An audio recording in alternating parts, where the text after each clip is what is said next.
Recomendamos el uso de cubrebocas de tela delgada para que permitan salir el sonido de la voz y generen menos sensación de asfixia. La función de los cubrebocas no es la autoprotección, sino principalmente impedir que se expulse saliva al hablar. Pues al hablar sin cubrebocas es la principal forma de transmitir el coronavirus 2.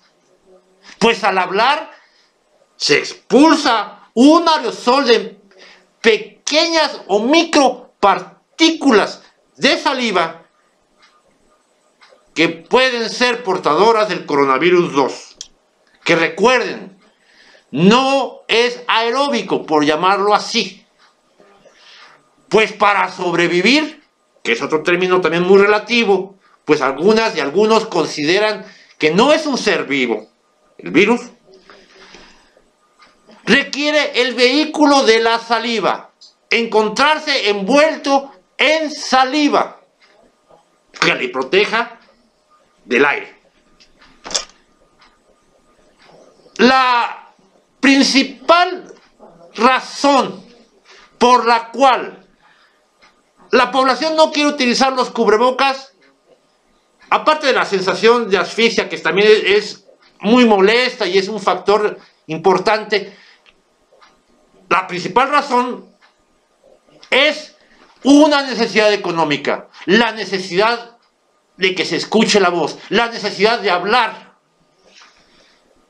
Comerciantes establecidos, ambulantes, prestadoras y prestadores de servicios, choferes, despachadores de transporte colectivo. Todas y todas requieren hablar y que su voz sea escuchada. Incluso gritan.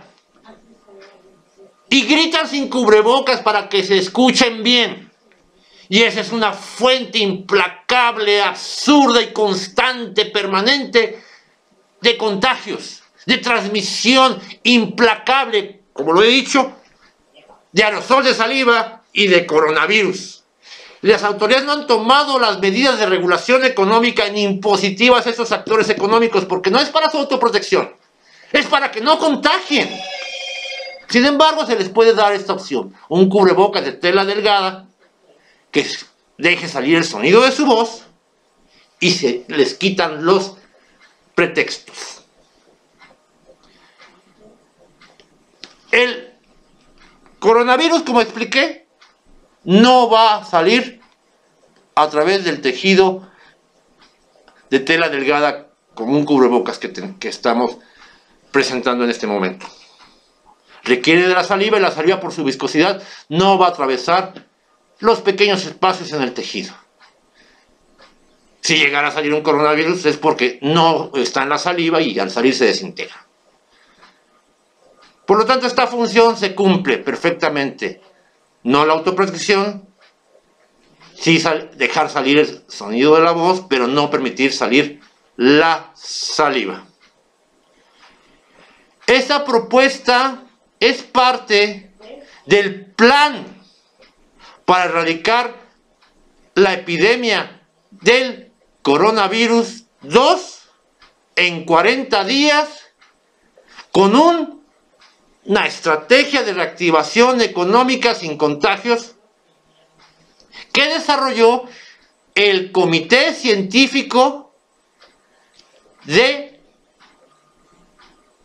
la Federación de Asociaciones Civiles en México, Cáñamo Liberación, con el apoyo del chat científico del Consejo Estudiantil Universitario y con el apoyo de algunas legisladoras y legisladores que son médicas o médicos. Existen otras opciones. Este lo desarrollamos como un prototipo muy básico, muy elemental, pero puede llevar pliegues que le den mejor forma, mejor amoldamiento y reduzcan aún más la sensación de asfixia, aunque no la hay. Básicamente el aire entra perfectamente y no sale la saliva. Se respira bien y no hay malestar.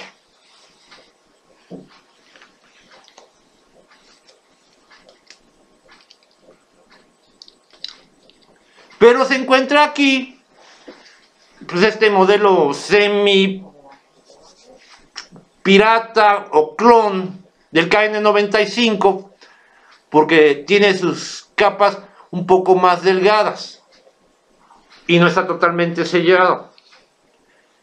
Y se escucha el sonido de mi voz, un poquito menos, pero se sigue escuchando. Y hay muy ligera sensación de asfixia, pero nada comparado con los cubrebocas normales, que absurdamente los recomiendan con 3, 4 capas y totalmente sellados.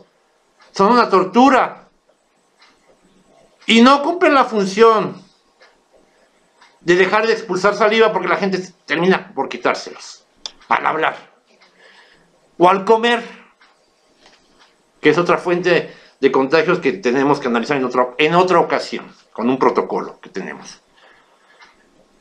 Recuerden que los cubrebocas no fueron inventados para la autoprotección, sino para no contaminar espacios estériles, para que médicas y médicos, enfermeras y enfermeros no expulsen saliva al respirar o al hablar en una cirugía, donde hay una persona expuesta a la cirugía y no debe ser contaminada. Soy Alfonso Jesús García Pérez, vocal ciudadano de la Comisión Nacional del Agua en México y coordinador del Consejo Científico de Cáñamo Liberación.